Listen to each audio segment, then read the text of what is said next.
রাসেল ভাই বারে বলে দেশটা বইরে আছে গা কিন্তু ডাকবোর্ড আমি ডরাই উঠছিলাম আবার শুনলাম হে দুঙ্গা বলে এই রাস্তার মধ্যে একটা রাসেল ভাইবার পাইছিন কিন্তু মারছে নাকি তাকালা মানে উনি রাস্তাটা ফাড়ি দেন কেমনে সব বোন আসে জংলাট লাগান দেওয়া রাস্তা এরপরও তো আমার জায়গাটা ধাউন লাগবো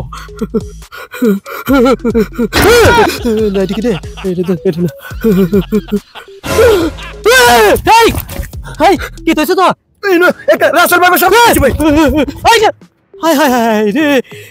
আমি যে জিনিসটা বই পাইছিলাম এই জিনিসটি বলে হেন রাসেল ভাইফারটা বলে ফায়াল চিনে কিন্তু আমি এই জঙ্গলটা যাইম কেমনে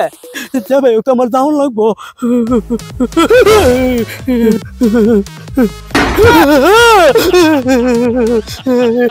এটা মানে রাসেল ভাইফারটা কেমন সুন্দর হয়েছে সুপ ধরে খার হয়ে রয়েছে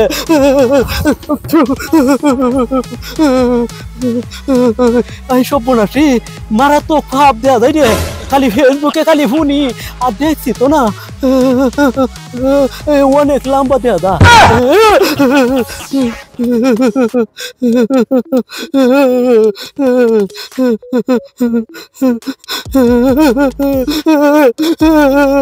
এই দূরে যা রাসেল ভাইপার কামান মারবো এই দূরে যা রিকিতা সাহেব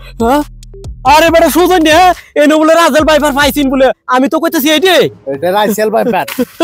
এদিকে আও ভাইয়া তোমার শরীর কাঁপতাছে রে এই কোশিশ কাঁপতাছে রে বেটা ডরায়া শুনছস না রাসেল ভাইপারে বলে দেশটা বইরি আছে গা আই রে ভাই তোমার সৃষ্টি করতে গেলা আমার সৃষ্টিকর্তা তো আল্লাহ আমারও আল্লাহ হ্যাঁ সাপের সৃষ্টি করতে গেলা আল্লাহ তাইলে ও তো ভয় পাওয়ার কি আছে আমাদের হায়াত মত তেলা লেগছে আল্লাহ তাহলে সাপে কি হায়াত নেওয়ার কোন ক্ষমতা আছে আল্লাহ যদি ইচ্ছা করে এই সাপের উসিলা হইতে পারে এই যে ঠিক আছে রে কারণ আমরা সৃষ্টিকর্তা আল্লাহ হ্যাঁ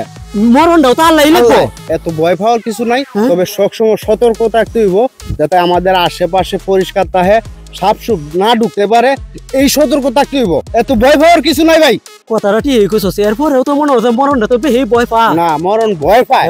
কিন্তু সবসময় আল্লাহরে ভয় করতে হইব আল্লাহ যখন মত করব তখন তো মত আছেই এর আগে অত চিন্তা করে সাপ সুপ চিন্তা করে আমরা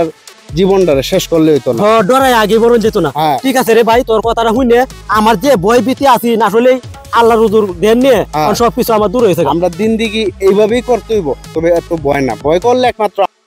আচ্ছা আচ্ছা আচ্ছা ঠিক আছে ভাই এরপরে কমে যাবে হ্যাঁ তবে সতর্কর সাথে যাই যাতে আশেপাশে দেখলে আমরা সতর্ক হইতে পারি আমরা নিজেরা সতর্ক থাকি